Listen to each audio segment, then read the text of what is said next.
Hello, ladies and gentlemen. It's your favorite paranormal investigator. My name is Tim Sedano. Tim Sedano. This is Paranormal Insight. Welcome to the show. Last week we had a rousing success with trolling the internet for the paranormal, and we're going to do it again this week. So, if you want more fun stuff, and you want to either laugh with me or go, Tim, you're wrong, feel free to join us.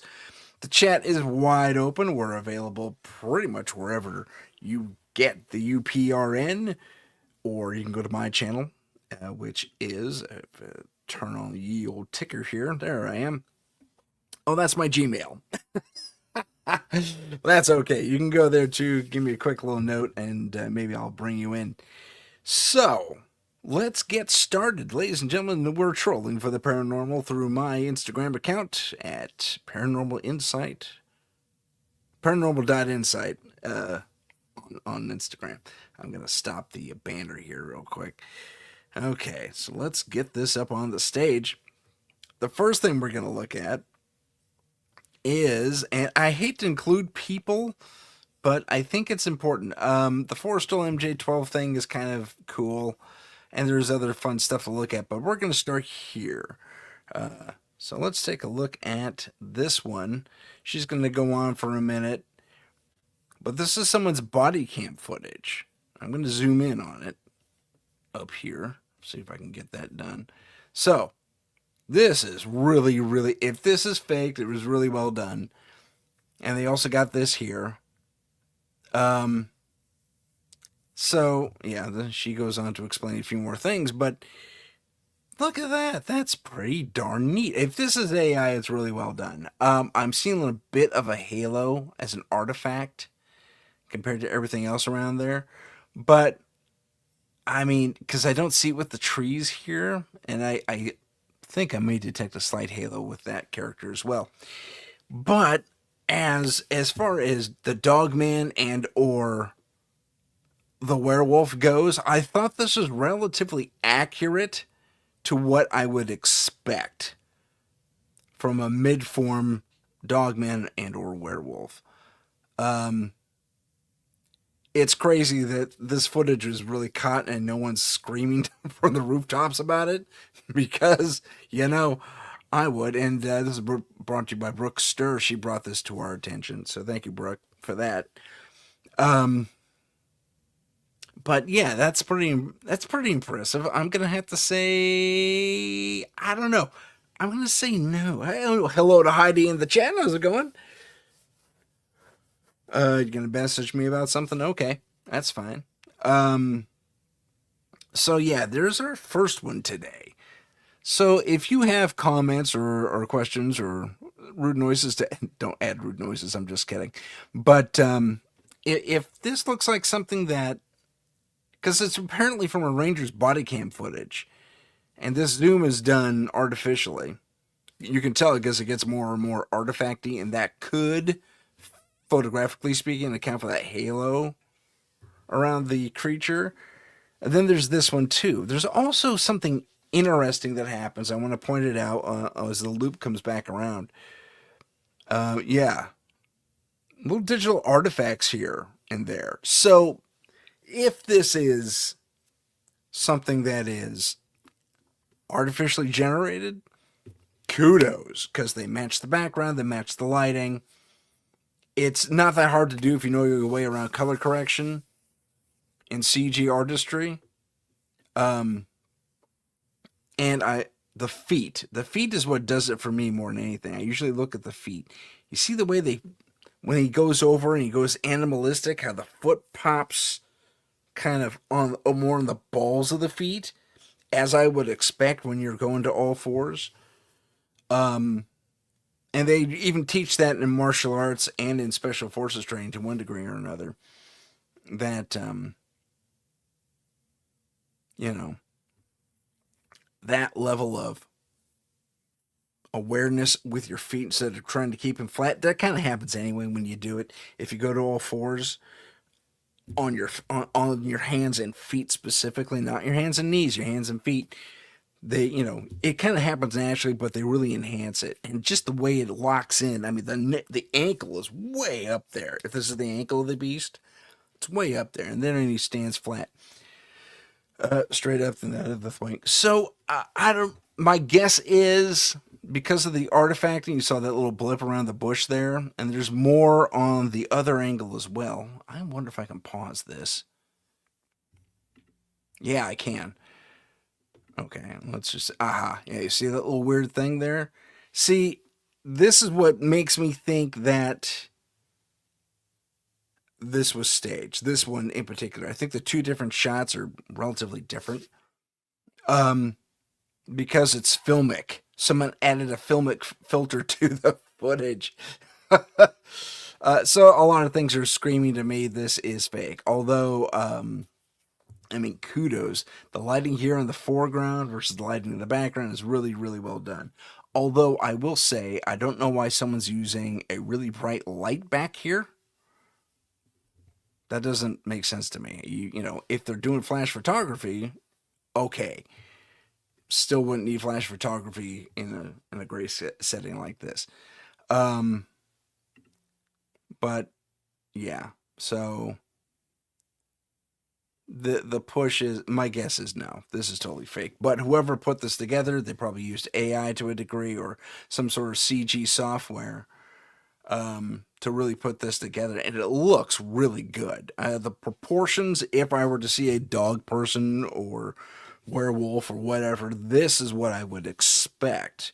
Hollywood exposure notwithstanding, because they depict this like in the Van Helsing movie with Hugh Jackman. Excellent, thank you, Heidi. So they kind of looked like this. They're werewolves. Looked like this. So I mean, it's derivative if it is enhanced, which I'm thinking it is. It's a really good AI and or CG, really taking into account that. Now they could have had another person standing there, being the motion capture person, kind of a deal, because AI is able to duplicate movement, and we've seen that happen with various different things. But I thought that was kind of interesting. So let us move on.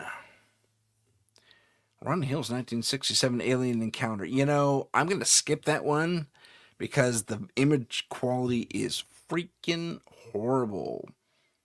The ice wall thing, we could do it if you want to. Let's save that for later and go back to it after the break. Same thing with the lizard thing.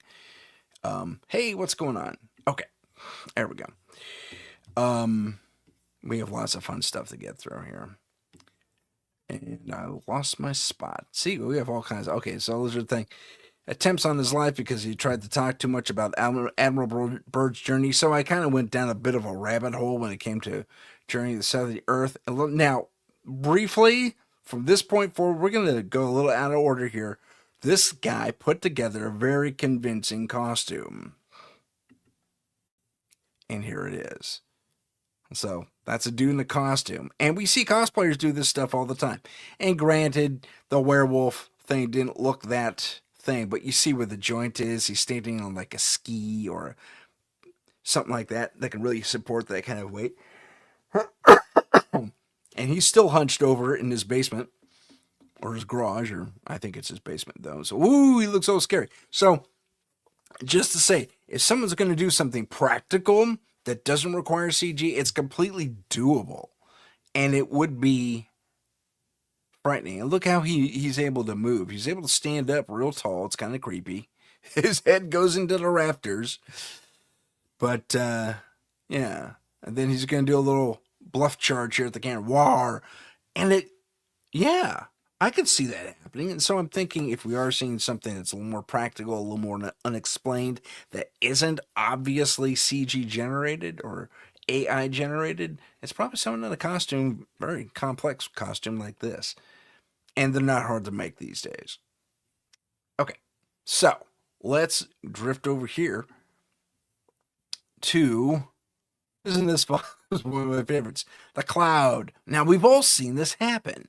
We've seen these cloud things happening. I don't know where this is specifically, but it looks like a lump of soap, but it doesn't deteriorate and it stays together. It almost seems to have a consciousness to it, its movement to a degree. So isn't that fascinating? I thought that was kind of cool. And what is it that is making these fluffy cloud things come out of the sky? So he's gonna poke at it, which its consistency also is really weird.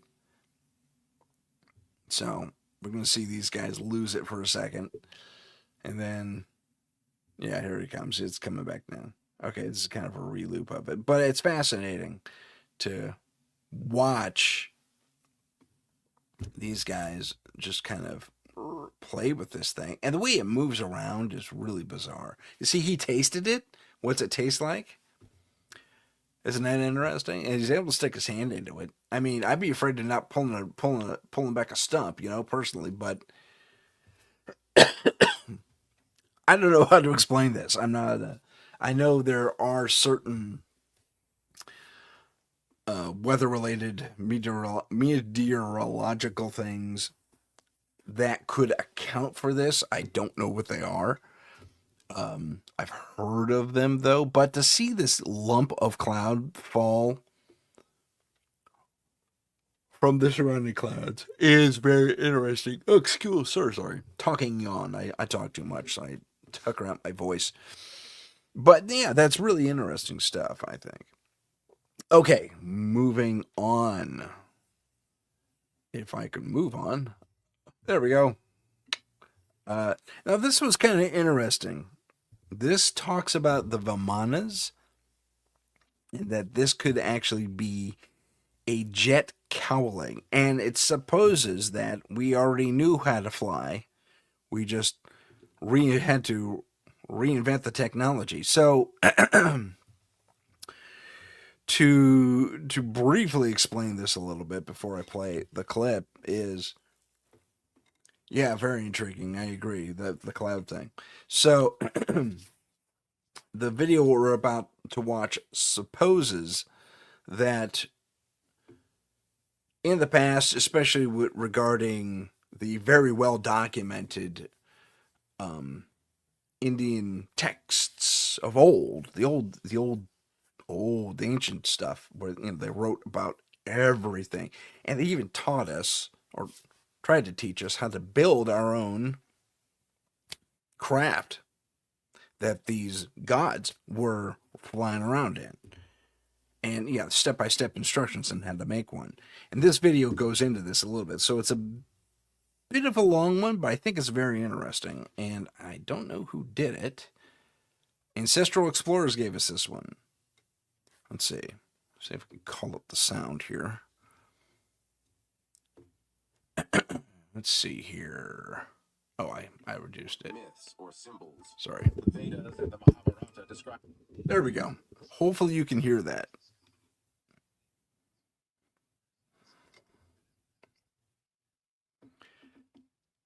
I can hear it in my ear. I don't know if you can hear it though. I can go out and come back in. Heidi, can you let me know if you can hear this?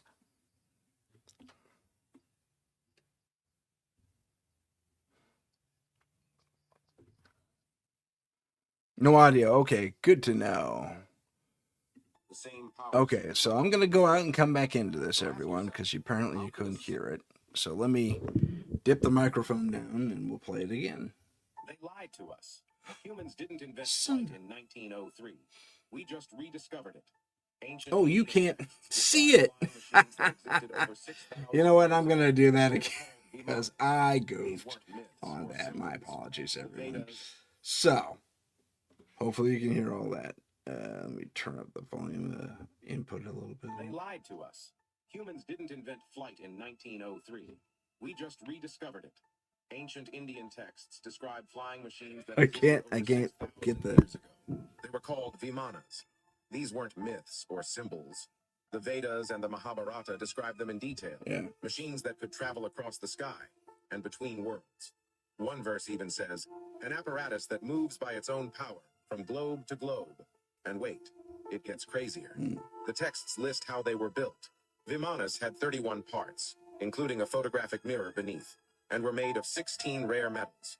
But today, scientists can only identify three.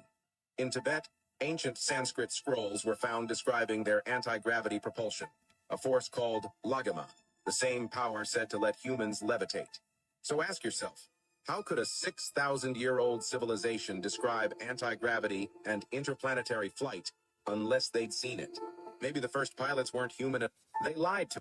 Okay, so yeah, they lied to us. That's horrible. Um, I'm sorry about this. Yeah, they lied to us. I'm sorry about the sound issues, but it's fascinating to see this piece of technology here that obviously, for my money, moves. You can see the groove right there where it got corroded a little bit, but this almost looks like a jet cowling for a modern day jet engine, like on a passenger jet or something. So I found that very fascinating. Um, I hope you did too. But yeah, that kind of brings to light that we were. I think there has something to do with that little baby ice age that we had that just kind of literally threw us back to the Stone Age for the most part. Because I think all this happened roughly before that, and then there's nothing or people go into hiding, and they found, especially in the India Tibet area, they found like way up in the hills, the ranges, the mountain ranges there, they found caves where everything was documented. Everything was documented. So it's kind of fascinating to really consider all this. Would this be considered paranormal? No, alternate history, maybe. But I mean, well, not even alternate history, really. Not from my perspective, anyway. It's more, well, it's just not mainstream. It's not talked about. I mean, would you want to? You see, okay, yeah, let's have a little baby discussion on this here.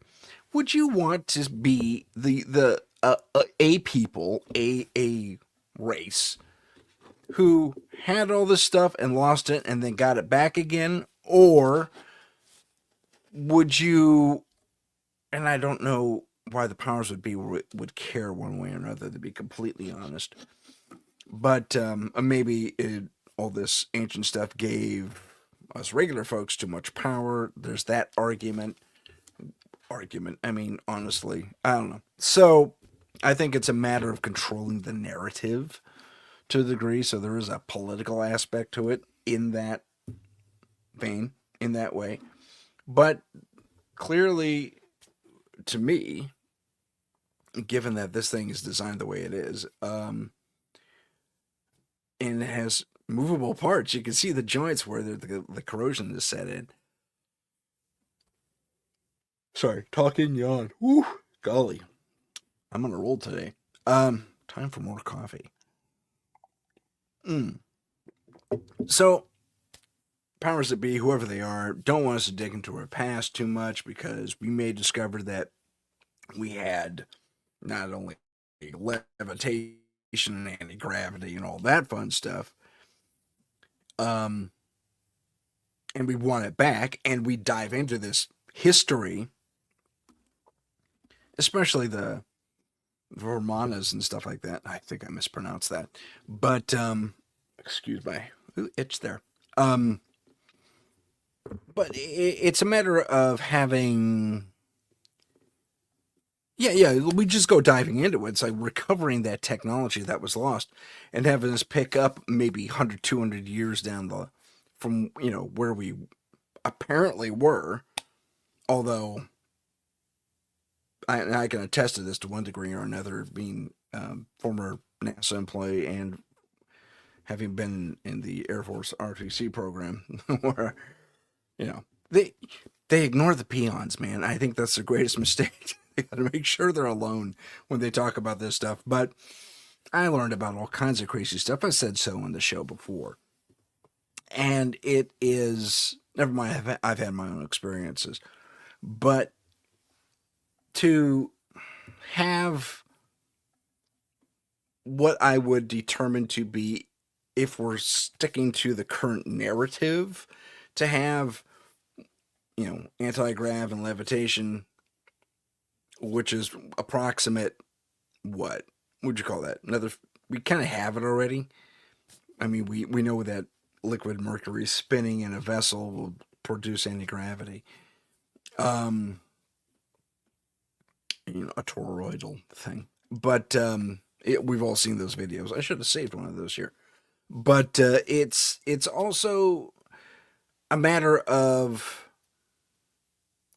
control. Yeah, I really do think that. I think they're trying to keep us at a certain space. Can't get too advanced. Otherwise, they might start leaving the planet and explain. Go out of our range. I whacked the mic. I'm so sorry. Go out of our range of influence and so on and so forth. And so, yeah, you could make that argument, and I think there is something to that. What I'd like to see happen, and it's kind of happening already with a few different people, but most of them just they're millionaires or billionaires, and they got the money to really kind of pursue this stuff on their own.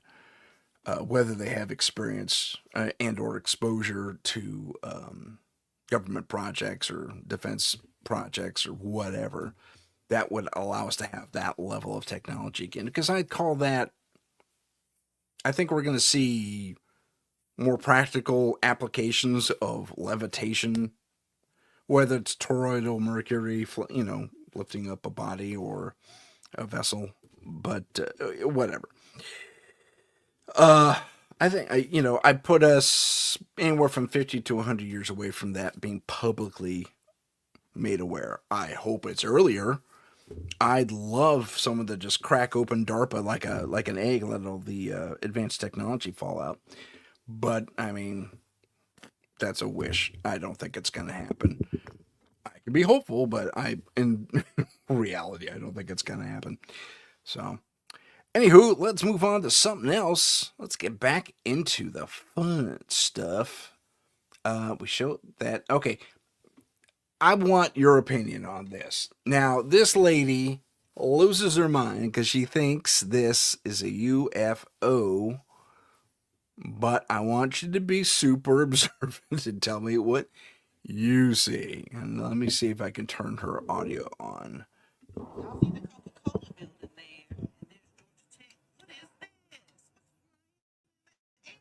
Yeah.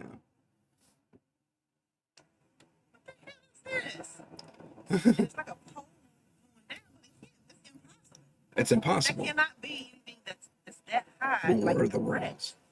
That's Coca-Cola, honey. Yeah, but okay, I'm gonna pause it right there because hey, we have a light that looks very much like the other one that we just saw. No, I'll grant you, it's hard to tell what distances. She pulled over the side of the road to take a look at this, and it caught her eye enough for her to comment on it. But I think perhaps I'm going to zoom in a little bit. Perhaps we are kind of missing a couple of things here. So yeah, it does look weird and off center and off. It actually looks like it's so. I think it's a light. To be completely honest with you, I think it's one of these other lights and it's off, or it's only lit on one side, or something like that. She has so much to say about it. Right in her face, right in her face. And she pans, she discovers where she's at. Oh, these aren't trees. These are trees rather, not bushes. She's doing this from her apartment apparently. But you see, it looks remarkably like these to me. And it's just higher up and closer to her. And maybe she just never noticed it before. I mean, I don't know. There'll be a color change to it. See, the structure of the lights looks almost identical to me, but they're off. So, see, I don't know. Maybe I'm wrong. You tell me what you. It does, right? It does look like the lights. Heidi agrees with me. Thanks, Heidi. So she's gonna paint the sky now. Where'd it go? Where'd it go? Let me see if I can get her sound back. Eh, another thing's gone. Well, you also know she's not panning all the way over. She's at a different angle too. she that's clever. She's clever in the hoax. I will give her kudos on that. Yeah, that is not real at all. That's a light. I'm convinced now. No. She was in. Where is she? Where the Coca-Cola place is? Isn't that in Kentucky or something like? She says so. I muted her though. But this next one is a goofy-looking insect, and you just got to know where you are in the world in order to get something like this.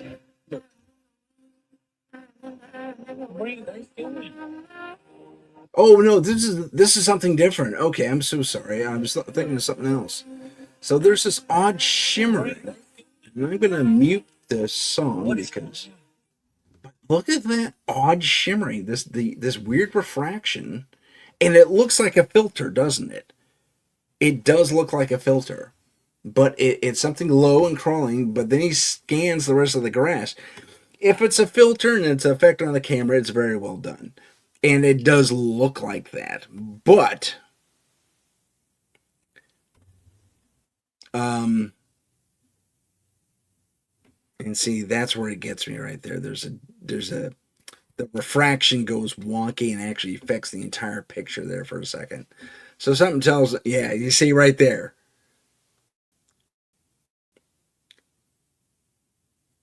I think someone's messing with us. I don't think that's a refraction field or cloaking field for a strange alien thing. Um, because I think he told it to lock onto these weird dark spots in the camera, because you could do that now. But see how it affects everything, especially when he zooms. So my guess is this is a filter and it's just fake. But it's not an alien. It's not an alien. I was thinking it was a bug thing, but it's not. Now this is interesting. This is a great story. I'm gonna get there, pause it real quick, and turn on the sound. This is from a guy who had or was aware of giant encounters in the military. And man, I love these stories. I've heard these stories myself told to me by my military friends and buddies in the various services, American services, or even a couple of foreign services.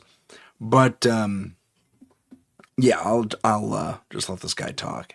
And this is from All Praises brand. Thanks for showing this one. This is great.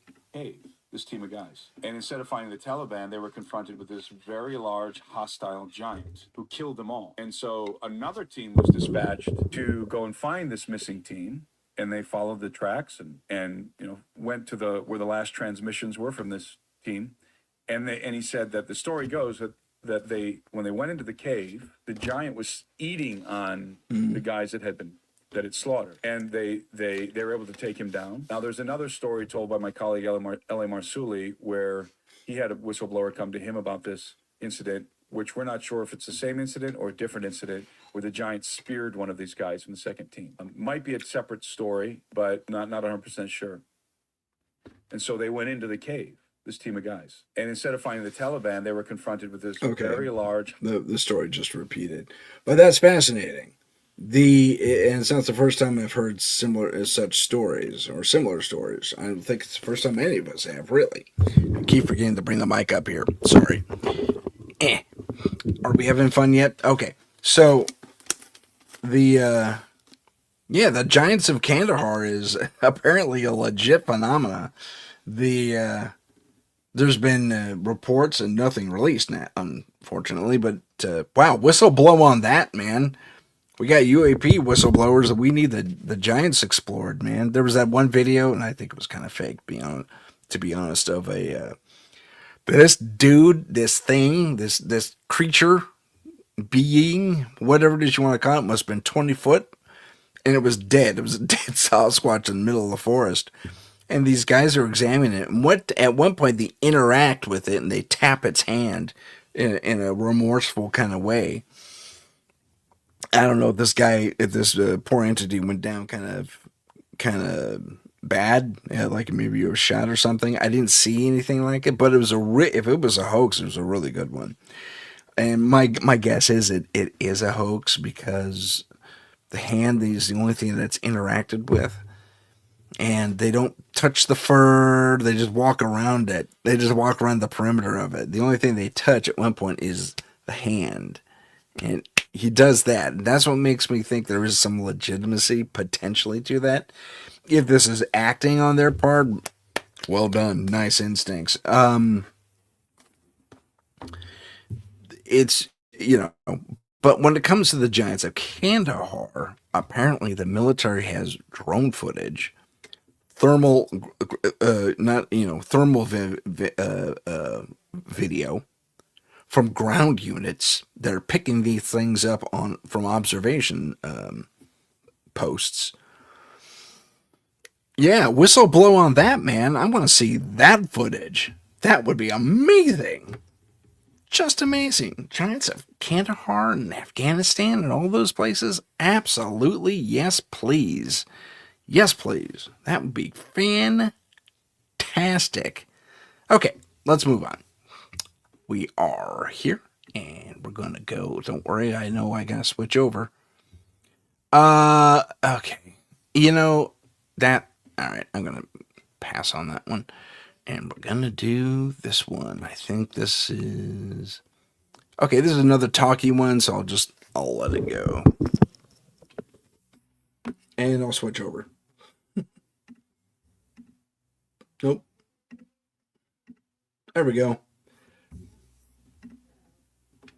Recently, I was part of what is known as an NHE 7 debrief, directly receiving communication from a being originating outside of this planet. This NHE has been in support of the NHE is non-human entity, just for the uninitiated.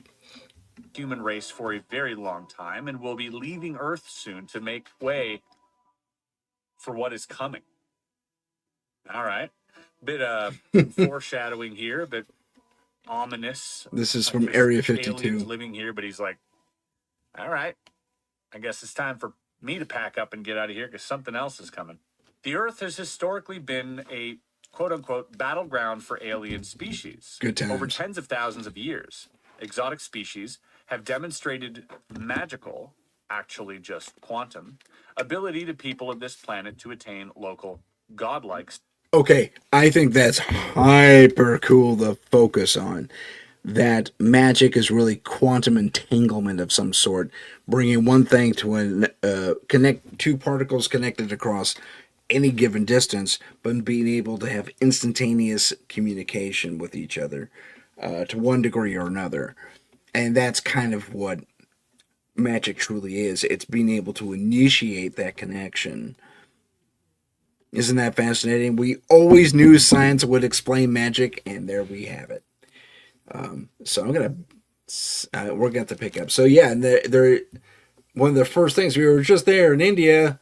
Yeah, this is an Indian god or portrayal of one with the blue skin, and I don't remember who it is because it's not my religion, and my study of other religions is woefully lacking.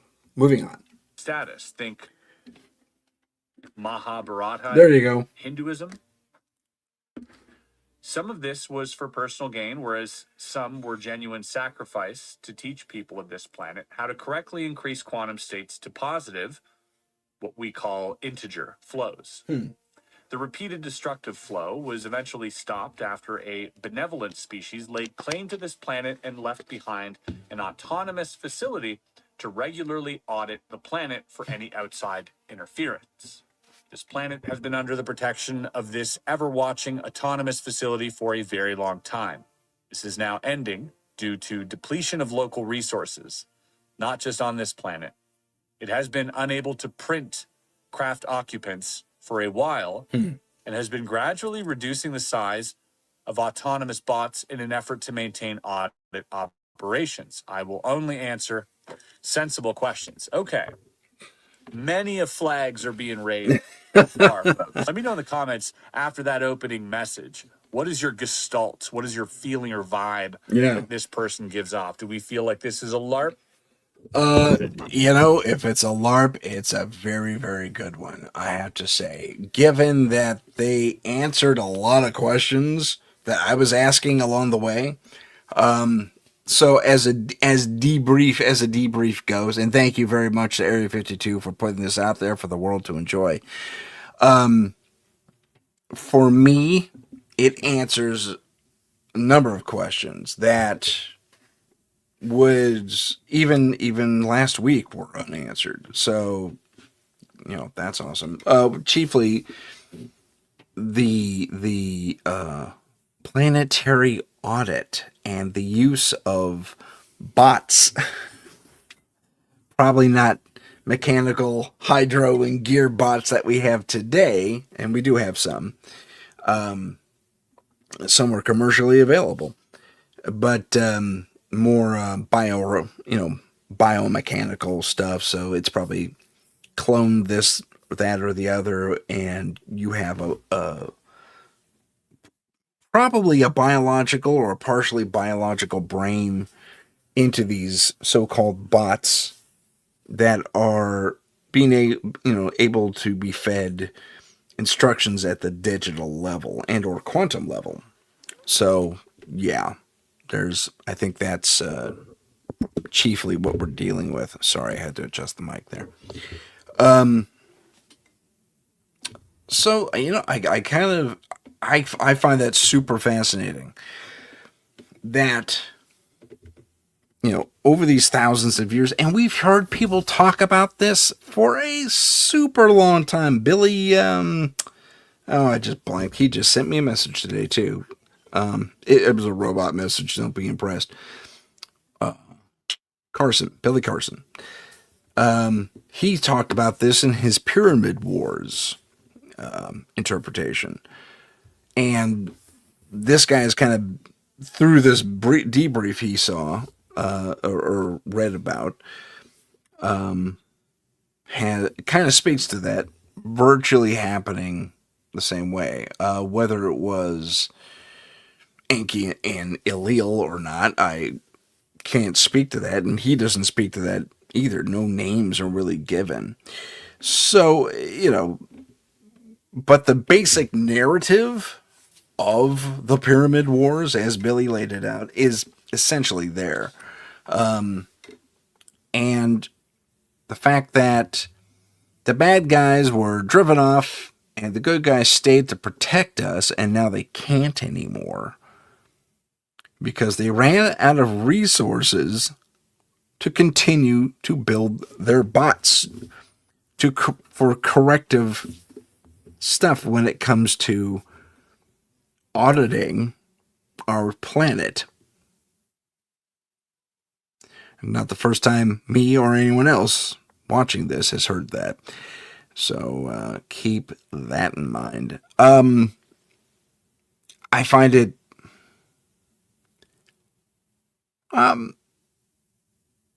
telling, I guess is the word, that this debrief and all this fun stuff that Area 52 and other podcasters like him, like me, find.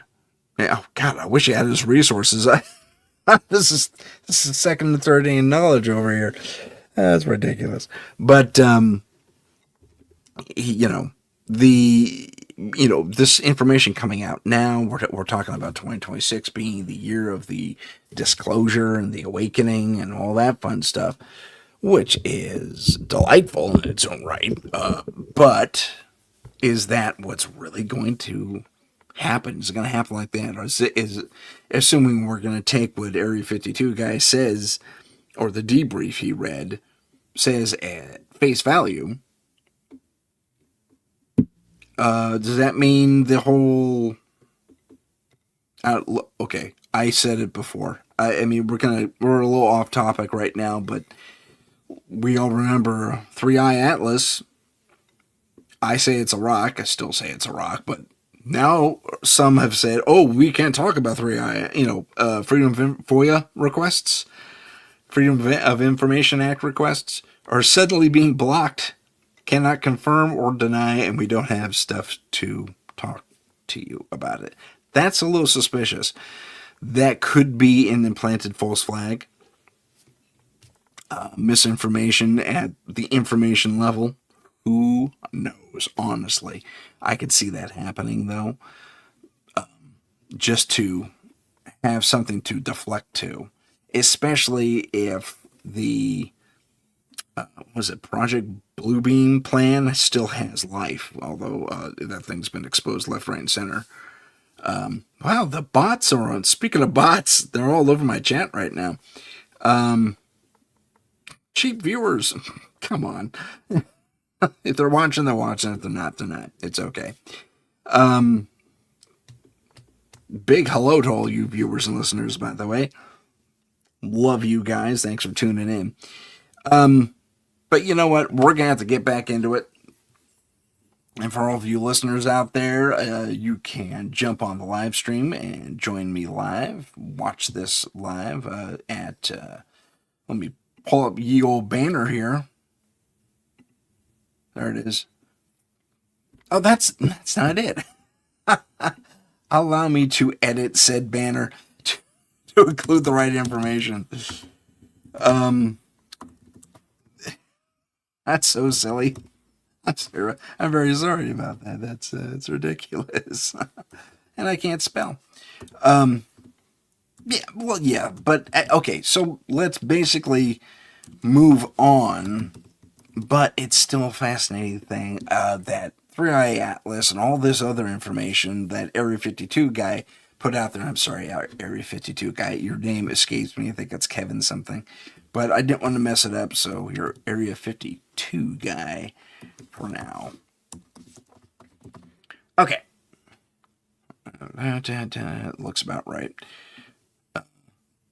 Saving it and scrolling it. Okay, there we go. Now it has everything. The email and the website, the YouTube website where you can watch us live. So join us there. We'd love to have you there. And from there, you can also join us in the chat if you're so inclined. But let's move on to something a little more fun and paranormal. Okay, this is another interesting one. Excuse me. I'm going to mute it because it's kind of self-explanatory, but we have seen this already today to a degree. This is a falling cloud. So, cloud-like, kind of sitting there. It looks digital, doesn't it? I mean, if I zoom in even further on this and really get up to it, this person's going to follow it around. So it'll get a little... Isn't that crazy, though? Some of its shifting is kind of digital. Boop, bop, bop, bop. You can see some of the pixels flopping around a little bit. That is so cool. And, you know, now that it looks like a face almost, my pareidolia kicked in. Nose, mouth, eyes, brow ridge, three-quarter thing. Now the eyes just closed. It's going to turn into something else. But yeah, isn't that crazy? And it's moving closer and closer to the ground. We've seen videos, and I thought they were fake. Now, okay, this proves legitimacy. I mean, to a degree it does anyway, because most times you can't... Sorry, I'm trying to keep this thing in frame here. Most of the times you can't fake going in front of or behind lines and antennae and stuff like that, especially those finer points. So this is really, really well done. It's falling to the ground somewhere in this neighborhood, which is just amazing. But a falling cloud that was morphing and stuff like that. Oh, I'm just a lazy little cloud falling from the sky. Don't pay attention to me. All right. That's not creepy at all. Okay, so I kind of wanted to get into doppelgangers a little bit, but I thought maybe a little bit of archaeology leaning into ancient alien stuff again, and also kind of speaking to what Area 52 guy was talking about. These artifacts are dug up in somewhere. Let's see. He doesn't say where. I can read a cable on the. There's a cable somewhere. Someone saw a cable. I thought that was interesting. So, apparently these things are just sitting there.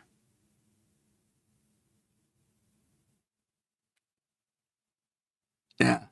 It's interesting. It's really kind of interesting because, I mean, the contacts, if they're there, someone said they saw it. There it is. I saw it. Yeah, okay, I saw it. I saw the cable. But that could be a cable of something else. Who knows? Although I didn't see it. I saw that cable again. Did you guys see the cable? So let's watch it again. There it is. I'm going to pause it. There's a cable. I don't know if it's leading to something over here, though. And I don't know what that bamboo paddle thing is for. Oh, wait a minute. Is that where the cable's going? No, it isn't. Is it? No. That's the shadow. So there's a cable flowing back here somewhere. But apparently this guy... So, I don't know. This is 50-50. I saw him digging all this stuff up. That could have been faked. Honestly, I don't know. I'm so 50-50 on this. Let me know what you guys think, but apparently these are ancient artifacts that have stored energy in them. These little doodads have baubles in them that glow. I'm trying to see where that cable might go. I also want to point out that I don't see it on the sitting figure here, a cable. But I do see one flowing over here somewhere. So I'd be curious to know where all that comes from. I'll say this: if this is fake, they went through a lot of trouble to make this happen, putting the corroded old contacts on these things so the power would flow to these lighted objects, these crystalline objects. So I don't know. I think this guy, called it on the cable being there, and you could see it right there. But I don't know. Someone went through a lot of trouble to fake this, if it is faked. That's all I'm saying about that. Levitation guy. Oh, criminy Tim, did you goof? I think you goofed. Okay. Going back here and talking about the freaking... There she is. Okay. Again, we'll get into her in a little bit. Bobby Millie Broadband looks like Elizabeth Perkins. No. The nose is wrong. The eyes are wrong. So I think that's complete crap, and we're moving on. So this is the levitation guy.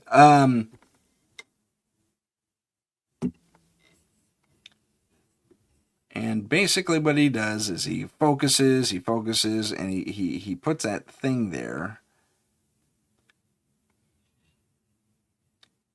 It says I use it for balance in the video. But he's got a metronome going over here. Let me turn on the sound. Breathing.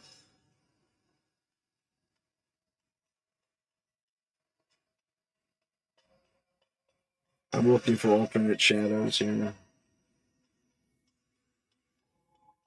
Breathing. Мои вибрации сейчас настолько сильны, что я могу остановить часы, я могу остановить метроном, абсолютно все. Metronome stopped.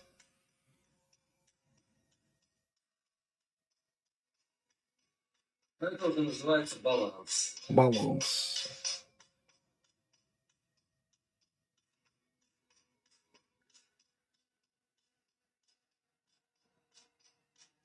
Imagine if you had to fly around like that, though. Sitting in the cross-legged position. That would get old quick. You know what? I'm going to let you call the ball on that one. Is this real or not? And it passes. Yeah, he passes the wand or his pole, but his balance stick there under himself to prove nothing's there. But that doesn't prove nothing's back here. The video's not the best either. Oh, see, he passes over his head. I missed that before. But it's still fascinating, and we've seen televised now. It's been documented. Buddhist monks can do this just by focus and a little bit of breathing. The breathing's what got me. So I'm 50-50 on this one. I want to believe, but I didn't witness it myself. I hate to be that skeptic, but who knows? Okay, we're moving on. This is a guy demonstrating psychic ability. Who's to say he's not coached by this lady? Her arm never leaves her side. Let's watch it temporarily. Okay. It's coming in like hot, like the sun. I'm getting like galactic stars. It's a star, it's yellow. Bingo. There we go. So this one's always hard because I get this confused. So what I'm seeing in my mind, once again, you can see I'm completely shut. What I'm getting in my mind is right angles. So right angles to me mean that it's either a square, it could be the star, or it's a plus. This one's coming in hard right angles. I'm going to say it's a plus. Bingo. There you go. It's hot, it's love, it's passion, it's bubbles. It's a red circle. Like that. All right. Ready? There you go, Ryan. It's coming in like hot, like the sun. I'm getting like galactic stars. It's a star, it's yellow. Bingo. Okay. There you go. So this one's always hard. All right, because so I get we're this repeating confused. stuff now. What I'm seeing in my mind, once again, you can see I'm completely shut. Okay. So the Soul Explorers, I've heard of these guys actually. And this is a test across the internet, which I find interesting.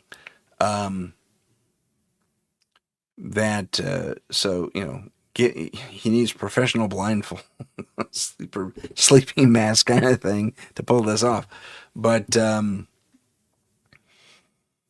as it happens, my partner in paranormal and scary, she can do this. So do I believe it? I believe it's possible. He's over explaining it for me, and that's a red flag. But at the same time, just call it wavy lines, plus sign, gold star, all that fun stuff. I'd like to see that. I don't need to hear his process because it sounds like he's distracting, and that's what magicians do. So I don't know. The blindfold could be see-through. I mean, it's possible. So I'm 50-50. I want to believe this one. I want to, not sure I do. Okay. This is weird. This one was weird. I've never had an EVP like this before. But I'll play it for you. I should say I've never had an EVP like this in my personal experience. You guys like music?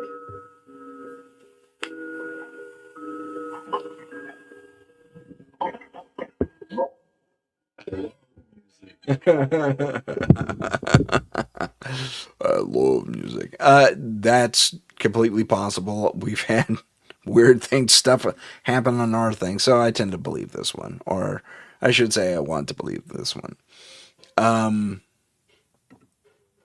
But yeah, especially when two apps say the same thing, that is remarkable.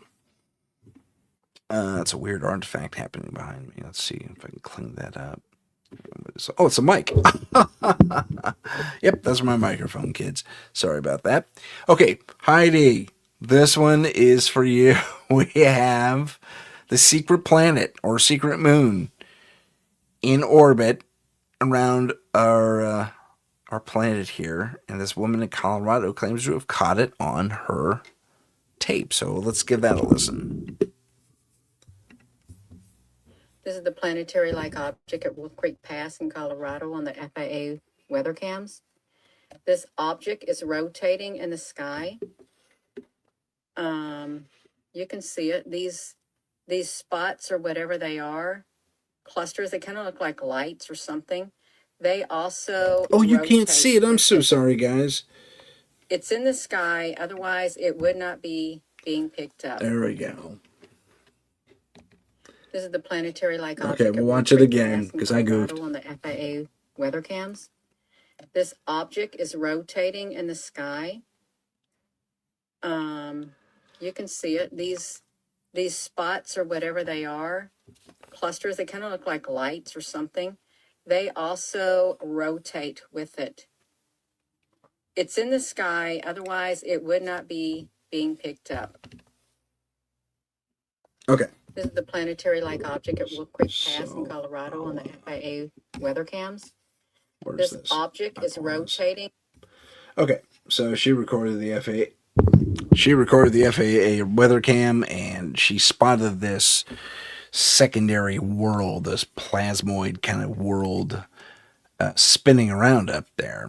And I will have you notice this corona here on the side of this thing, and it you'll notice it faces the sun every single time, and it's visible here through the cloud layer, and I would expect that that's the sun over there. You know what I think this might be?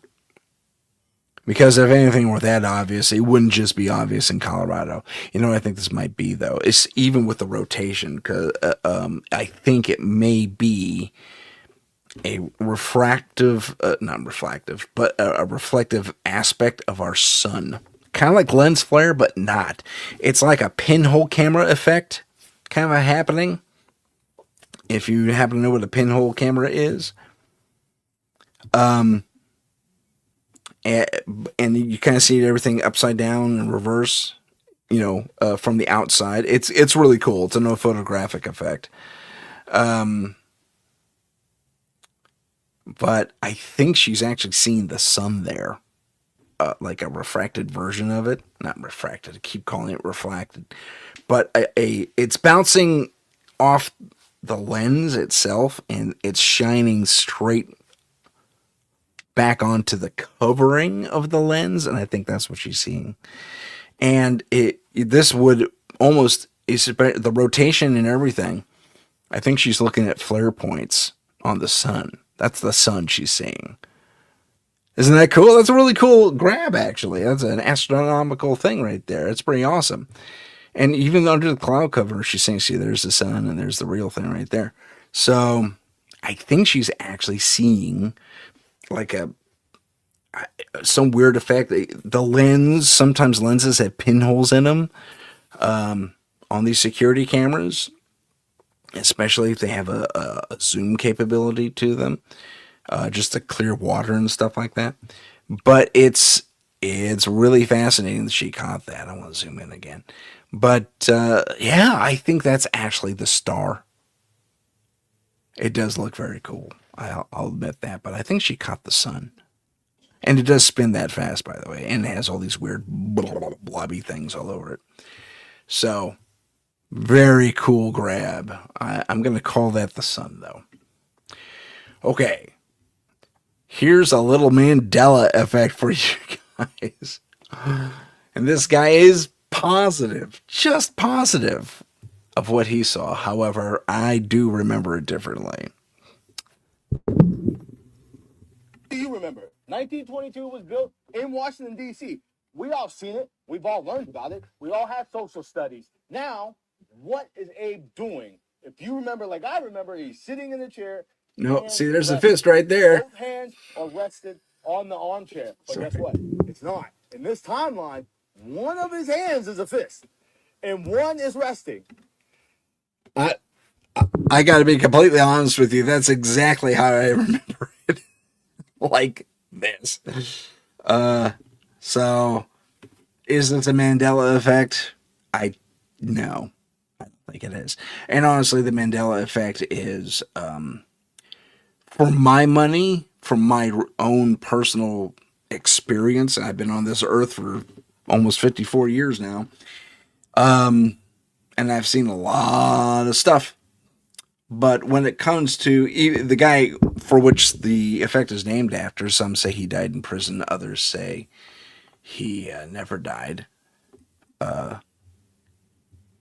No, he was on a hunger strike, and someone put the rumor out that he died in prison, and the news actually ran with it. Oh, we have a correction. Like a day and a half later, this is true, or something like along those lines. And they said, no, he survived, and he's being force fed intravenously now because he passed out. They were afraid he was going to die. And yada yada yada. So he didn't die, or they may have had to resuscitate him too. So maybe he technically died, but that's Mandela.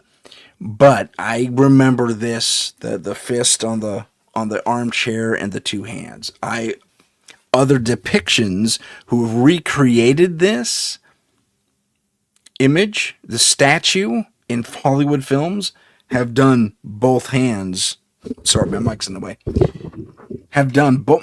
My mic's still in the way. Have done both hands on the chair equally, but no, in reality, it's the fist. So something tells me he's remembering a Planet of the Apes episode from the 70s. And they did change that. And they put his hands like that, but replaced his head with an ape head. So that's always fun.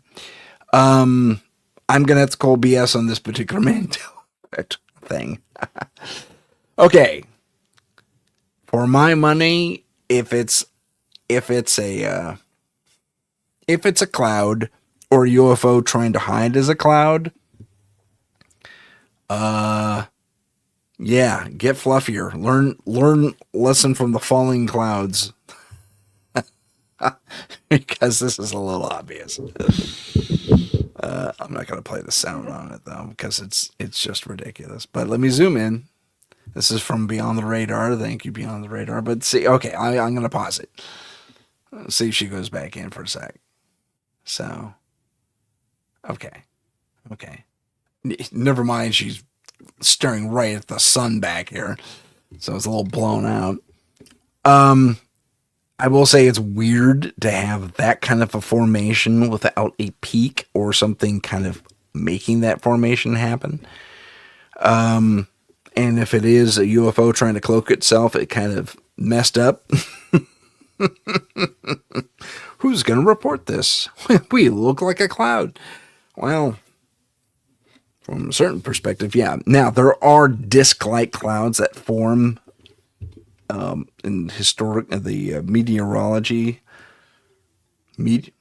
Wow. I can't talk, apparently. I just forgot to use the language. I want to go back to our sun thing real quick, just because what Heidi said. I didn't see this before, Heidi, but she swears up and down that in 2020, the sun looked considerably bigger.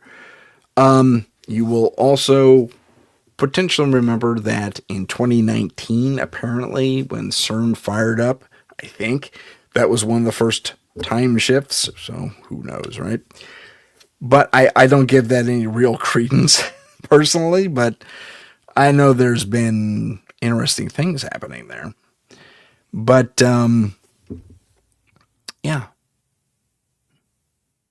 UFO or cloud, you be the judge. For me, it's I've seen the phenomenon logged before, and it has been reported in the past as a UFO invasion, and it really wasn't. They were just clouds, and they dissipated over a while. And there's a certain, like, phenomena that has to happen in order to make that happen, but it's not that uncommon. Uncommon enough, but it's still pretty cool. Okay, I forget what this is. Oh, yes. I'm going to mute this because these guys drop the F-bomb every 20 milliseconds. But it's an interesting thing. They find this bizarre flare coming out of the clouds, and it's just here. There's nothing above it. There's nothing below it. There's just this weird plasmic thing, these drippy little cloud things here. And she confesses on the video. Again, I'm not going to... Oh, I'm so sorry. I'm not going to play the audio because it gets a little cussy. But it's a fascinating thing. I mean, it looks like some weird sort of fallout happening.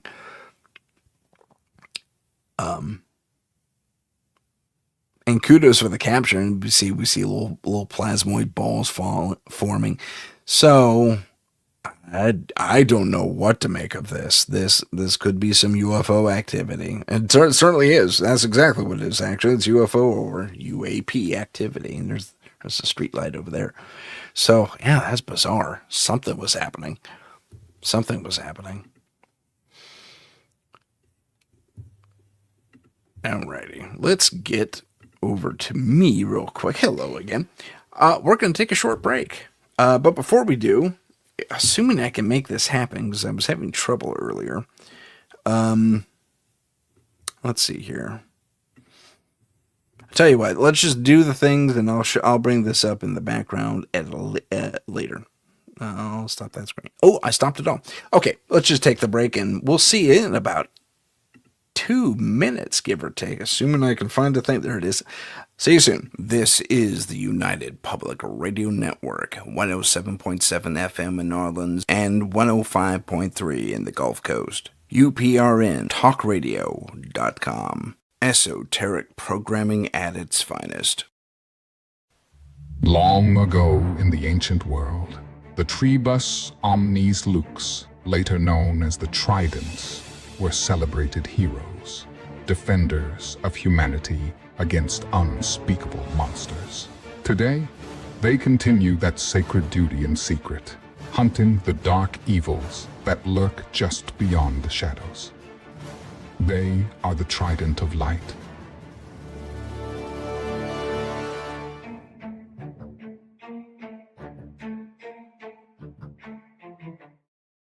And we'll be right back after this.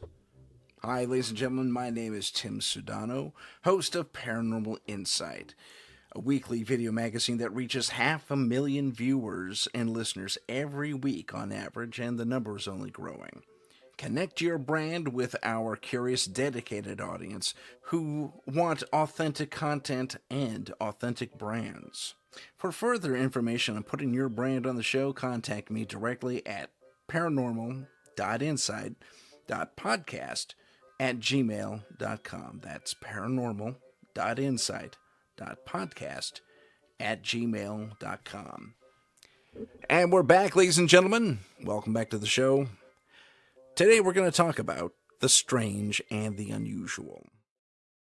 Check out our Patreon. Get deeper behind-the-scenes insights. Also, tips into being a better paranormal investigator and other fascinating content.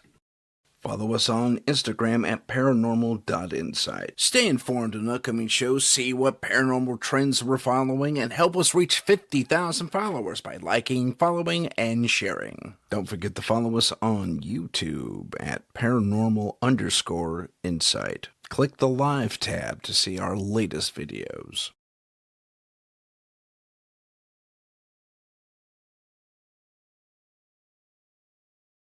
Oh, there I am. How's about that? That thing just lags sometimes, and my apologies for that. Also wanted to let everyone know about the new film festival out there. It's called I can promise I'll share it here. Here you go. It's called the Indie Innovators Film Festival. Let me zoom in on that ever so slightly. Oh, I can't do that because it's in the wrong window. Okay. The festival itself opens on May 30th and 31st, and they are accepting all genres in the short and feature category, including documentaries, including animation, and including student films. So, if you want to have your film, if you want to submit your film, please do. There are no guarantees, of course, as to whether or not your film was selected. You do have competition out there. But it is going to be a lot of fun. I'm running this particular film festival. So get out there, get your film sent in. The early bird deadline ends today. But if you're a student, I'll keep the early bird prices open just for you. And you may have to make an inquiry of me through the I2F2 website, which is right there. Let me see if I can zoom in on that a little bit. There we go. So that's the.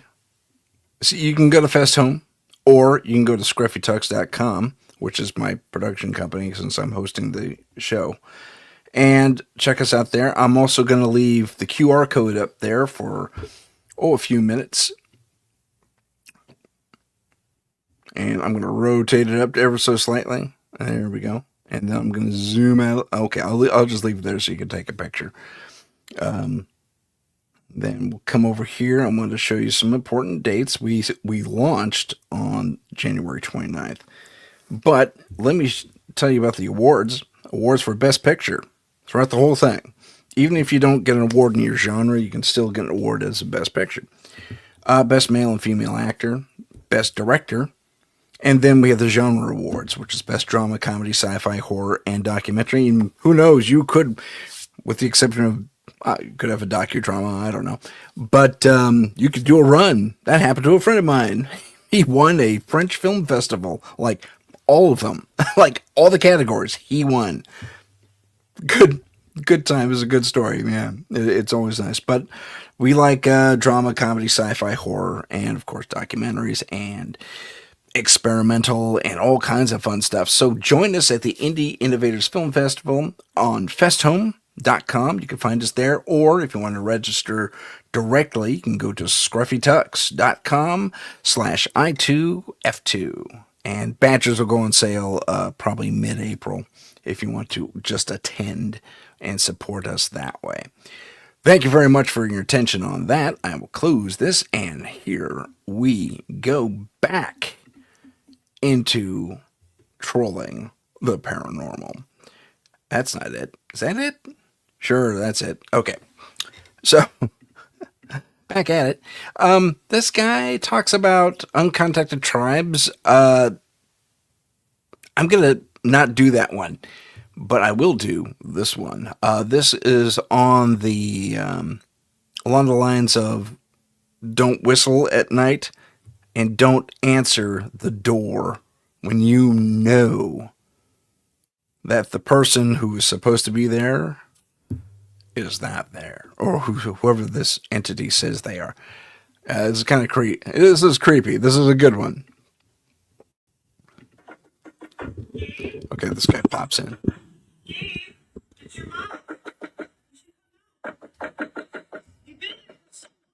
Okay, this guy keeps popping his head in there.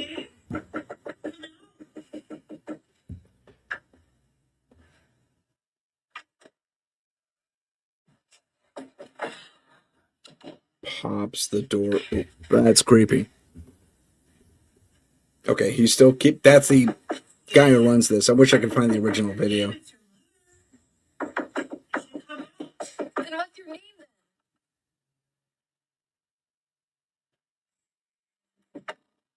I don't want to start this. Okay, so that's where this guy pops in. That is by far, and thanks to Latinos Against Spooky Bleep, I can't say the name, but for putting that up on the internet, that's really cool. The reality of that being possible, yeah, it could be a great little horror flick. I mean, it's a good opening. I might actually steal that, but that'd be really cool. Oh, geez, my mind is spinning on that idea right now. I gotta write that down.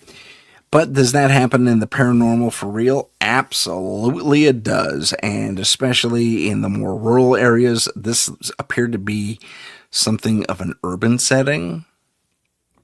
But as he opened the door, I do believe no one was there at the very end. And then when a Stardust guy came in, I don't know, I think his name's Luis, but don't quote me on that. This next one's from a popular show I usually don't follow, but they had an SLS camera on hand, and they caught this dude there, this entity lying across the thing. I just wanted to share that. Okay, they bleep, that's good. Charlie, there's something happening. Bro is laying down next to him. I can't believe what I'm seeing. A figure is laying down on the pew next to Aaron with its legs on him. How is that even possible? Would you look at this? Oh my God. It has its legs over your legs, Aaron. It's literally dangling its leg in between your legs, and its head is resting. Why is it so? Can you stand up? Hold on. Let me. It's getting up. It's sitting up in the chair now. I need you to stand up. Holy, it's getting up. Okay. I need you to stand up. Look what it's doing with its hands. Pretty crazy. You can do it. Stand up. Just stand up. Bro, my left side is burning up. And it just Oh. Okay, that's him. And right now, Oh, it's inside him. the same exact He's not spot. moving. And he does Now, not- okay, hold on. I'm going to pause this. Dude, that was incredible. Nobody. Okay. So first we have the guy laying down. I'm going to fast forward. No, I can't fast forward, unfortunately. But I'm going to mute it. So as this happens, I find it... Oh, we have comments. Look at that. Hey, Vet Girl's here. Woohoo! I don't know, Vet Girl. They're just... Man. You need to get more. You need to get on to get more people on your Vet Girl. Spread the word. Do like Heidi does.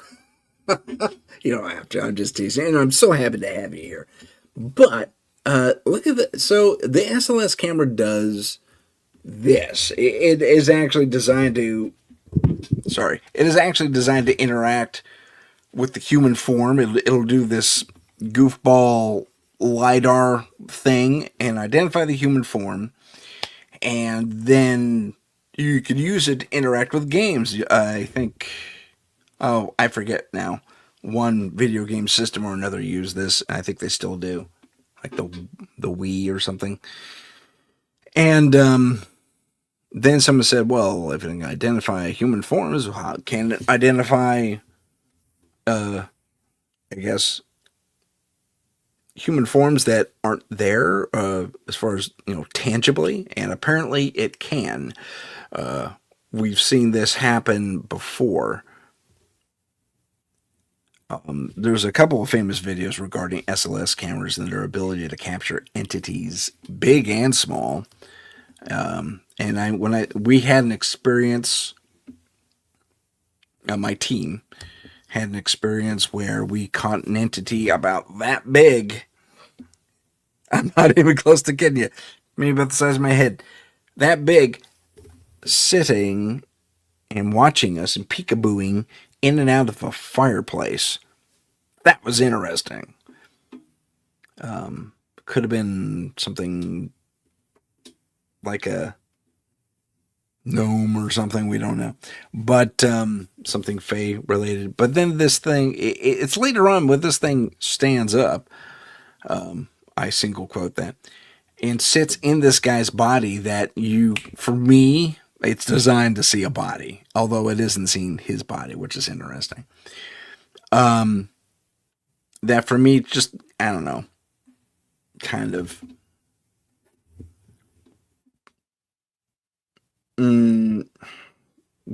puts questions in my head, puts flags up on this. So this could be shadows interacting, because you will notice this joint and this joint do match his leg, which is right about there.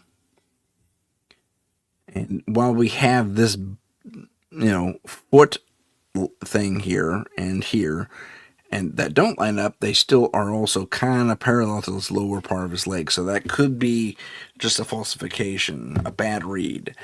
So who knows? But it's still very interesting, and I think the technology has a potential. I don't know what's going on with that. That's pretty funny, though. I saw that episode. Okay. The shadow figure. We'll watch it, but for me, it's not all that wonderful, and why it's in. So, yeah, it tells you where to look. Okay. That could be someone upstairs. Let's be completely honest. No one's supposed to be home. And there's this girl just sitting there. And these guys. Okay. Yeah, and that's an advertisement. Okay, great. But, okay. So,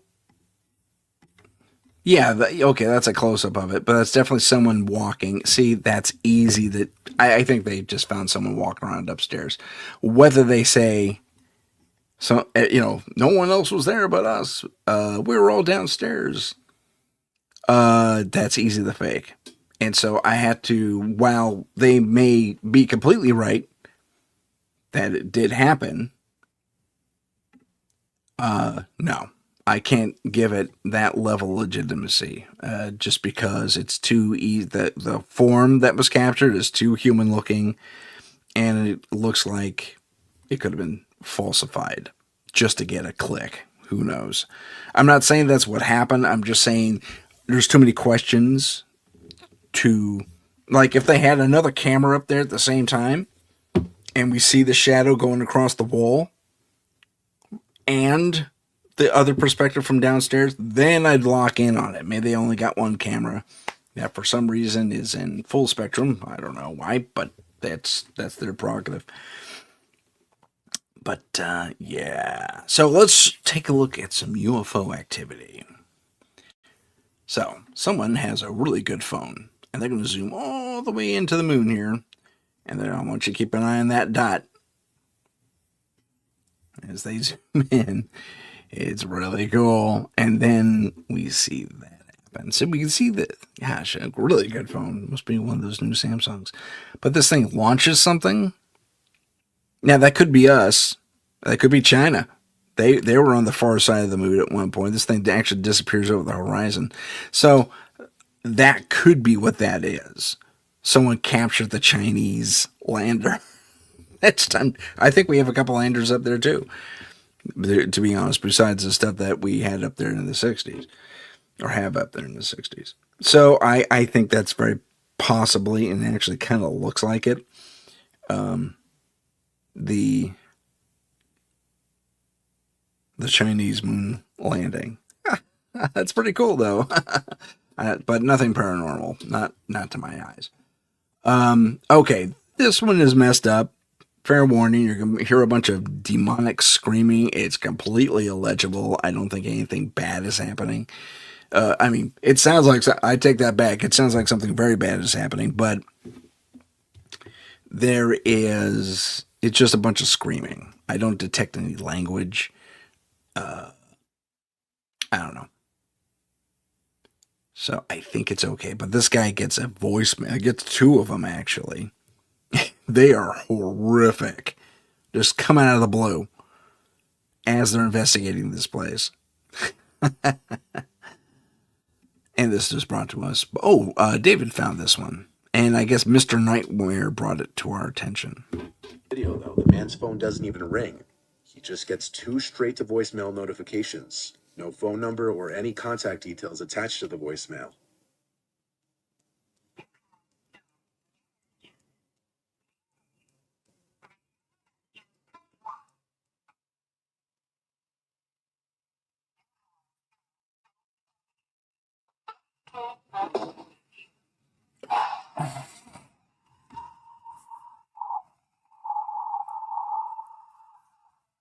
Okay. Now, I will say, freaky as that sounds, it's entirely possible that that could have been set up. And it's entirely possible that that was manufactured. Because you can do things like just dial into people's voicemail on your cell phones. It's totally doable. Leave a return message kind of a deal. So, yeah, you could bypass the ringing and they just suddenly showed up. And you could do that with your computer as well. Oh, sorry. Bit of an itchy nose there.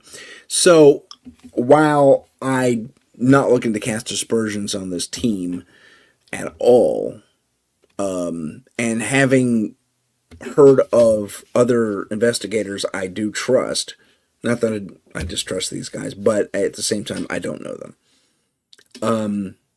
Having had something similar happen, In fact, I think it's there's another example of what that's closer to what I've heard. These guys get like these demonic kind of roars. Sorry, that's my imitation of it.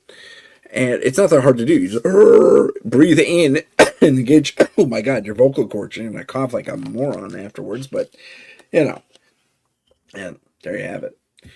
So let's continue.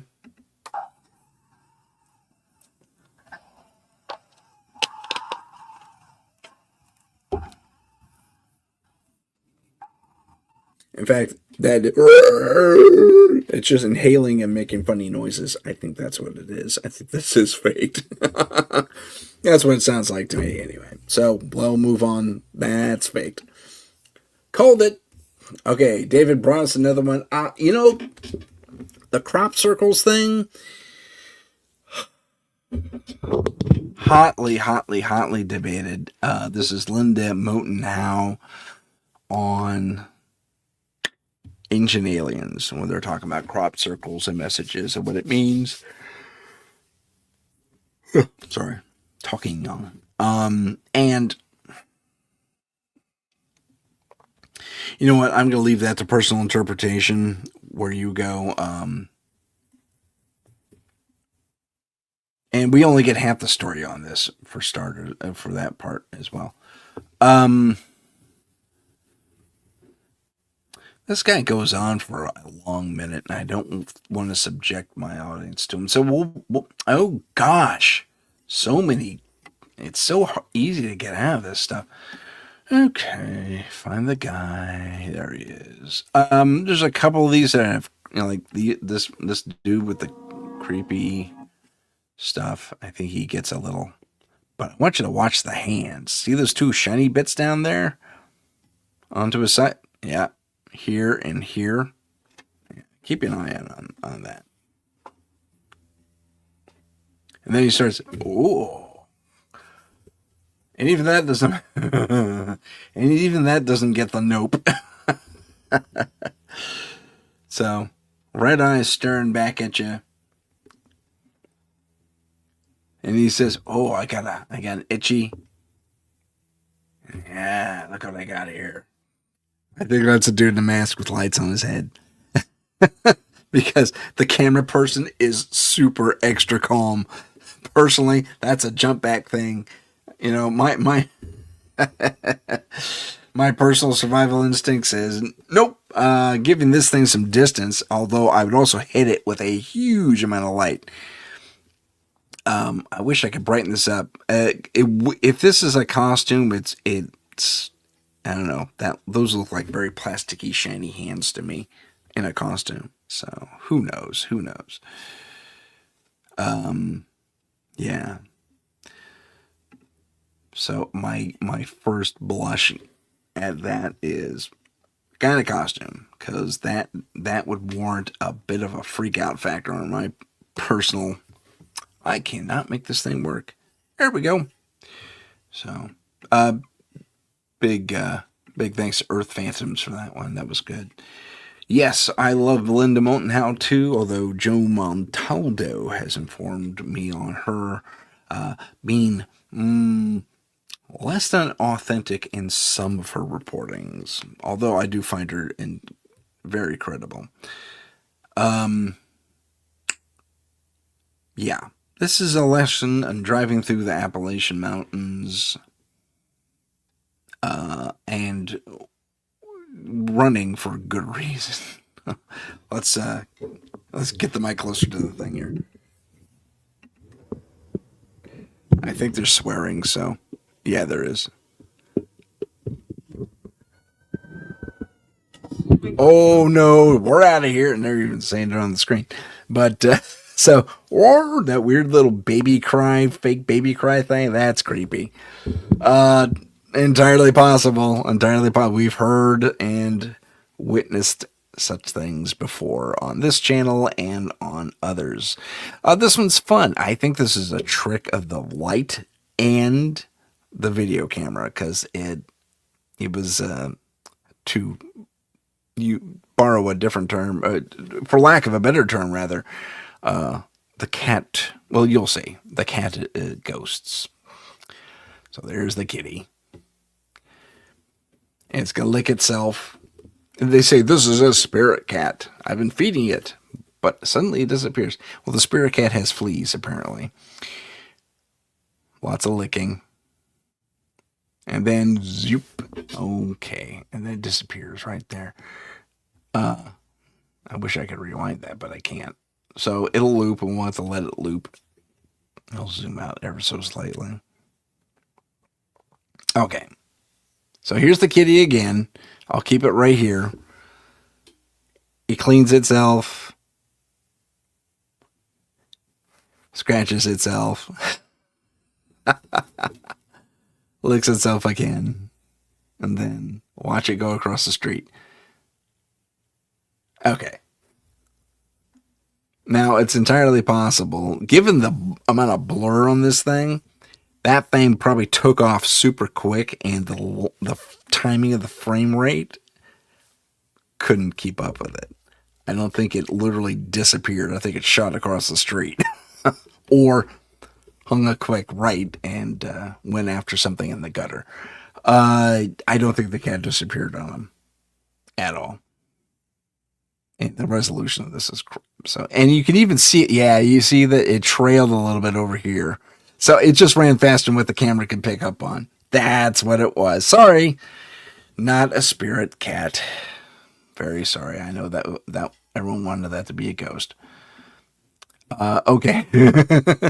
This is an example of something creepy coming out of the corn, and how easy it is to fake and or mimic. I'm so sorry. Oh my goodness. Talking on. Fake or mimic scary stuff. Okay, that's clearly someone in a costume. Rah, rah, rah, rah. See, the dog won't attack. The dog knows this person. The dog knows that person. Okay. So that's either a person in the costume or an AI overlay. Moving on. Wow, I'm just knocking them down a little too quick here. Now this one purports that a strange creature lurks on the bridge, and I don't know where this is, but it was kind of freaky. But in reality, if you look at it a couple of times, it isn't. So this guy drives up on a motorcycle here. And I'm going to zoom in a little bit. You see this guy up here? Yeah. Watch. He freaks out. He says, oh no, what is that? What is that? I don't know what that is. It's a dude. It's not a creature. Okay, I'll stay zoomed in on the bridge this time. He's already sitting there. There's just some crazy dude. Look, he gets afraid once he starts crossing the bridge, so he goes to all fours like you do. Right? That's a guy. He's wearing jeans and a shiny jacket. Not a ghost. Ding! Knocking that one down. This one reportedly shows a rake, really low quality. I'm very sorry about the low quality. But there's a boar or something? Stocky animal, whatever it is. And then there's this gray thing over here. Let me zoom in a little bit. And it's like a water buffalo or something, this thing. Or steer. I can't tell. So grainy. This gray thing stalking it, and it's so blurry. It's so blurry. Oh, look at what we caught. It's a gray thing stalking someone. Yeah, could be. Strange pale creature. Well, maybe. Beastly Pumpkin, thanks for that. Okay, this one is fun. Oh, Tim. Ah! Pardon my frustration and yelling in your ear. Okay, this one's fun. This is a photo. I want you to look I'll zoom in on it a little bit. Bunch of young people having a little picnic. I guess there's an older person there to supervise them. But mostly it's teenagers. So I think it's a high school class or something like that. Okay. My guess is that the summer or spring evening, based on how everyone's dressed. Lots of shorts. I'm going to hit the second button here.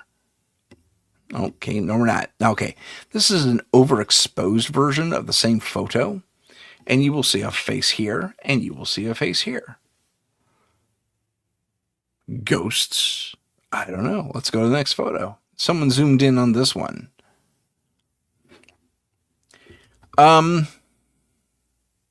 Okay. I'm going to go back to the other one real quick because they didn't even talk about this one. They talked about this guy. Maybe they didn't notice. I don't know. But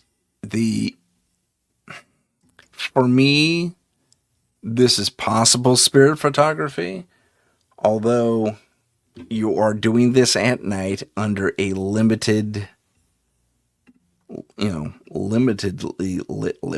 lit. Wow, Tim, I think I'm making up words here. Oh my goodness. Okay, so here's the thing. You're in a weird gazebo. I think it's very easy. These guys look like they're right up against the edge of this where the light is actually catching them. These guys back here. So let me zoom in on that a little bit. So these guys back here. And it's very easy to say, oh, someone was standing behind these two guys in that weird little space right there, but they're outside the shot. There was no illumination there. And to be honest, it doesn't look like a flash was used. Looks like this was a natural light thing. Maybe it wasn't a prolonged take, definitely a digital camera. So I'm thinking that's what it was. Someone just snapped the picture. But then let's go to the other one.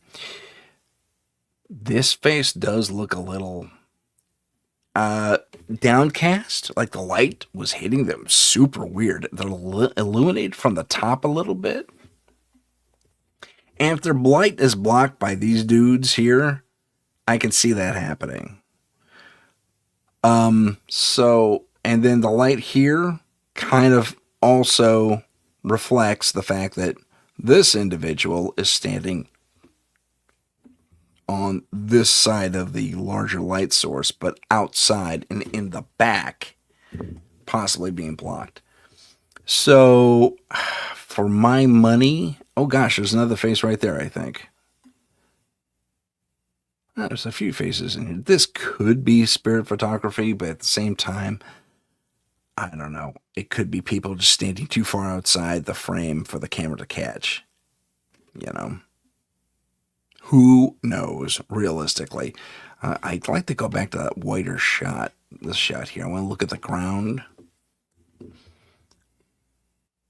So my guess is this is someone's backyard. I got a barbecue pit here, a picnic table, nice silverware and such. This is a gazebo. See, I'm thinking more and more people are just standing outside of the frame. All these tall people are casting shadows the right way. In fact, I want you to look at this guy right here. Let me punch in on that. Look at this guy. He's in the back. And he is not fully... He's enough in the light, but look at the way it's hitting him. See that shadow right there? So the light's pretty much casting downish. Sorry, my analysis is a little annoying, I know. But, yeah, same angle. Yeah, that's the thing that gets me. So I'm thinking, and this is let me go over here. This stupid thing. Okay, no, that's not helped me either. All right, let me zoom out. Get over here and zoom. Oh, you piece of junk. There we go. No, that's so weird. Won't let me do it. Okay, let me zoom here and then zoom here. There we go. That's better. You can see, almost kind of see the face right there. And then there's another one up here. And then, shoot, zoom out, zoom in. This is so annoying. Almost make it out there. But at the same time, I mean, the visible light that this thing's able to see is limited, apparently. This camera, I should say. It's too limited. Yeah. And they also kind of look like the people next to... Yeah, Heidi, that's a great observation. That's an excellent way to put this. I'm sorry, Mish gave me that. Mish is here. Hey, Mish. I'm so sorry. I didn't say hi. I didn't catch you coming to the chat. But Mish says that, yeah. So I'm thinking these are people standing just outside the light, the available light of this space, this little gazebo outdoor picnic thing that someone has going on. Okay, moving on. Whoops. Moving on. And thanks to the creepy, what was that? Who gave us that one? Miss Creepy. Thanks for bringing that to our attention, nonetheless. Even though I believe it doesn't mean much. Okay. Okay, so let's go. Oh, yeah, this is great. Now, we've all seen this. I thought it was worth checking out again. This is the hotel that has the screaming going on in the room. This is really good.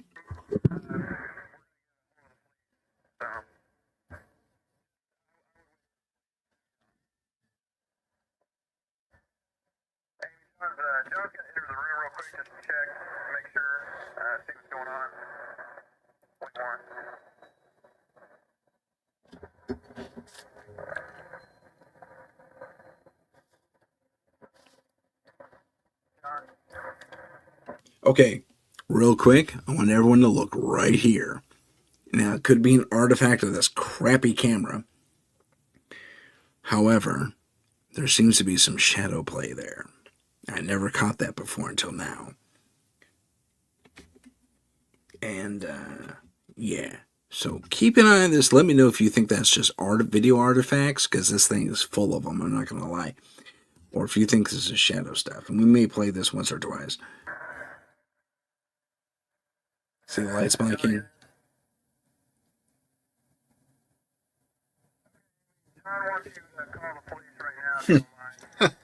Yes, please.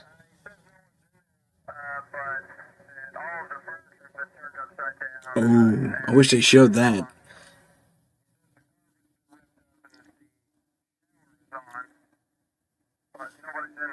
Okay, that may be what we're seeing then. It could be steam. Okay, back to it. Okay, so he's up here in the corner. There we go. We hear the screaming. That's insane. Let's watch for that figure that walks out as soon as he walks in. Oh, yes. There he is. Oh, wow. Good catch, Heidi. I forgot about that part of it. There's this white part. You can kind of see it right here. That walks right out. Ooh. Oh, good grab. Man. Oh, again, that's Mish. Mish, I keep giving Heidi all the credit.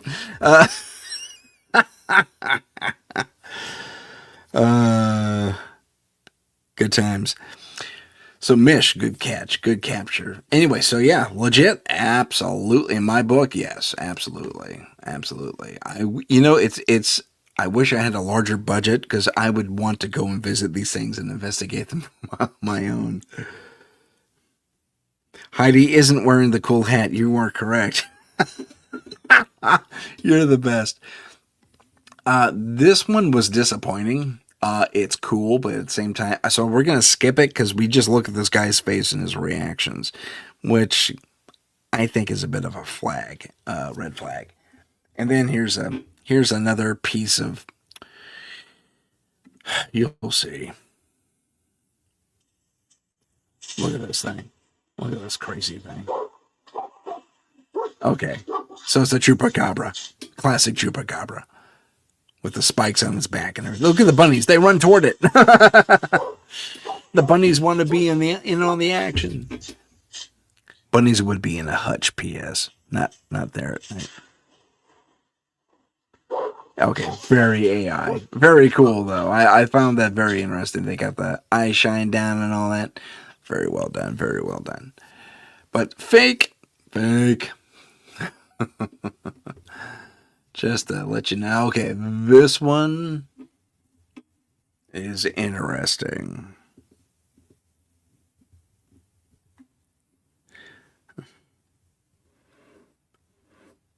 Oh no.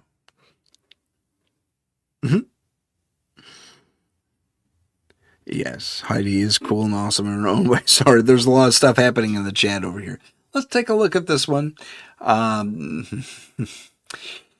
It has some elements in it. Some are a little suspicious. Others, you go, well, explain that away. Let's take a look at that.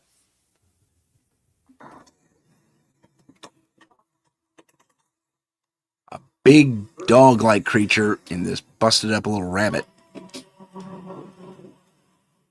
There's a gimpy guy, and what comes after him? This weird three-tailed looking thing.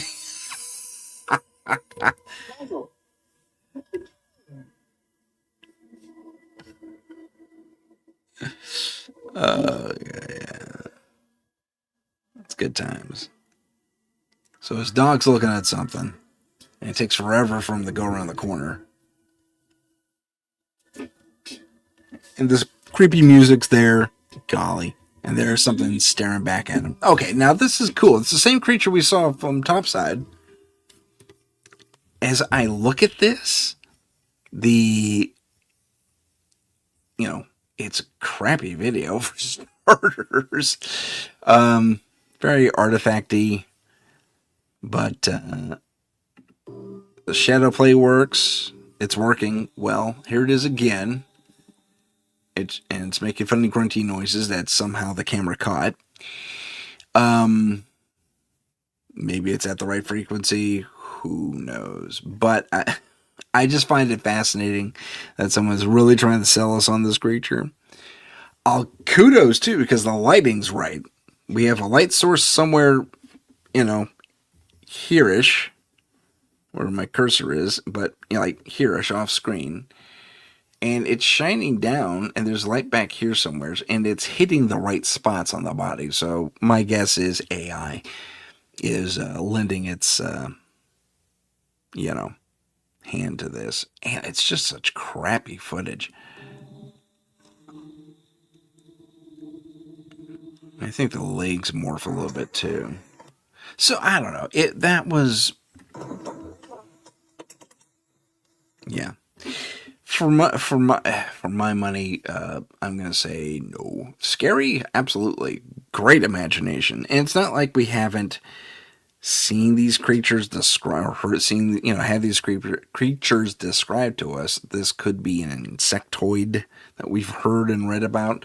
The three tails throws me off, but my guess is probably fake. Really well done. Three different angles on this thing. Really well done.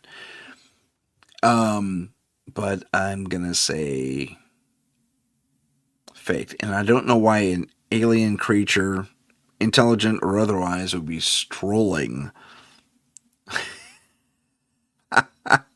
Just boom, chicky, boom, Pepe Le Pew style, hello.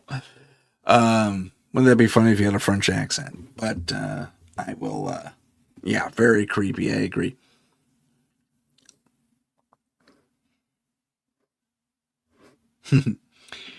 Sorry, catching up with that. Okay, this is debatable.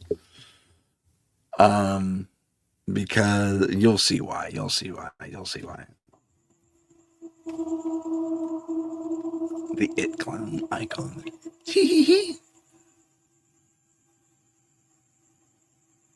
I'm telling you right now. Yeah, okay.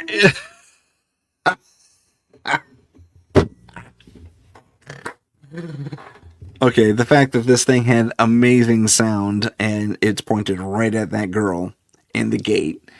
Yeah, that was faked big time. The giggle afterward and the puff of smoke that followed, and it's an easy effect to make someone look like they're walking through a wall. I'll have to shoot a demo of that. But easily faked. I think quite faked there. Okay. This one is cool. It's a little long, but it's cool. And I think we have another example of something happening very much like it. Yeah, we do. So I may skip ahead. Oh, shoot, I lost it. There it is. So, all right, watch this. Inside a factory when he noticed something very strange. Somewhere inside this factory, a welder is working alone, but there's something about him that doesn't seem right. The security guard takes a closer look at the footage and immediately starts to feel uneasy. After watching this incident on the camera feed, he quickly calls over the welder to look at this video and explain what was happening in this clip. But just like the night guard, the welder was left completely baffled. He had no idea as to what was captured. Now, this video took place during the night shift, which makes this incident twice as creepy. Nobody else had been working at this factory except the welder. But according to him, another welder who had the day off had come by to visit him.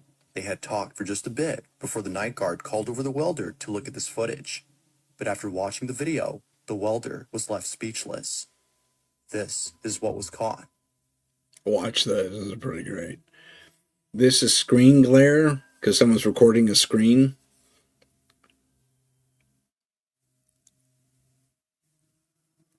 Also, watch for other shadows because his is being cast over here.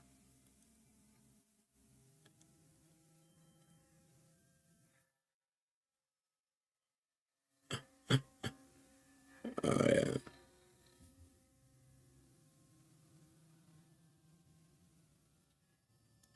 See that he shook hands with the guy? It's amazing. All right, bro. Gotta get back to As it turns out, the other welder who had dropped by to say hi wasn't actually there. The welder, who's seen on camera, swears that he saw the other worker in full uniform, as though he was ready to work. They had even shaken hands, according to him. But when looking at the footage, no one appears to be there. Although pretty strange, this incident gets a whole lot stranger after hearing what happened to the worker who apparently had the day off. To their shock, the factory had received news that this worker had passed away in his own home. His cause of death remains unknown, but knowing that he died on the same day this occurrence took place has left the welder feeling spooked. Could it be that the spirit of the welder's friend had paid him a visit during his shift? Or could this whole incident be explained by something else? Some really good PCP or LSD. No, I'm kidding. I tend to believe this one. I've personally experienced some. Well, I'm sorry, I have not experienced this, but friends, close friends, people I trust have, and there's several instances caught on camera that verify this experience over and over and over again. Not this specific one, but this type of experience. So, did his buddy come by to say hi, or is he really just super dedicated and wanted to go to work? I'm going to have to get someone on here to retell the Disney Haunted Mansion story. And there's a myriad of them, but yeah. It's really cool. Alrighty. So we are looking at 152. I think we've got time for one more. Let's make sure it's a short one because I don't want to go over again. Actually, yeah, let's do this. We'll do this one, then we'll do the other one. Okay. This is creepy. That's cool. That's it. That's a little one. And it's a few seconds long, and that's it. And they just dwell on it. For everything, big thanks to Max History for that one. Let's also look at the El Paso, Texas High School cafeteria. Someone doesn't like the food. Look at that. That's messed up. Could this have been faked? Yes. I want you to watch all this back here too.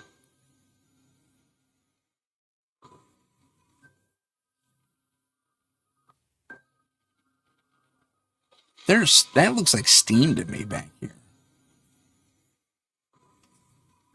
No poppers. I don't see any poppers available. And some of these chairs are doing some pretty impressive things. Yeah. So. What I don't get is the steam. Why is the food just sitting there in an empty thing at night? Who knows? We have time for one more. Let me know your thoughts on that one. Do I think it's real? I would tend to believe it is, although some of the stuff happening in the background here leaves me a little bit, leaves me asking questions. The drone that caught a ghost. Actually, we're going to verify that Wilder's experience right now. I'm not going to let this narrate, but the door opens, right? And the lady goes over to the opening door, opens the other door, and gives him a little bow. She's interacting with someone. Sure, I can get that for you. That one? Sure. Really great product. I think it'll do you pretty good, and it's this much. And you want to get more? You want to get 2 of them? Okay. You sure about that? Good stuff. Good stuff. Okay, just one? Oh, you want something different? Okay, got it. This is by Paranormal. Thank you for that. And then we also have this thing here. She's talking to a customer. She's full on thinks she's talking to a customer right now. And then the others come over and they think she's weird because they saw her interacting and then she passes out. What happened? Crazy, creepy stuff. And it's like, there's no one there. And then, yeah, because apparently this woman vanishes right in front of her when the others come up. Dude, that is super, super creepy. And that, ladies and gentlemen, is pretty much all the time we have. Actually, we have 5 more minutes. But it's stuff like this that kind of backs up the welder's experience as well. I had one more to show you, but we can dive into another one in a little bit. So big thanks for watching, tuning in, and I got a couple of smiles and a thumbs up on there. Thanks for that, guys. I appreciate it. So I guess the shop owner, did she have a psychotic experience?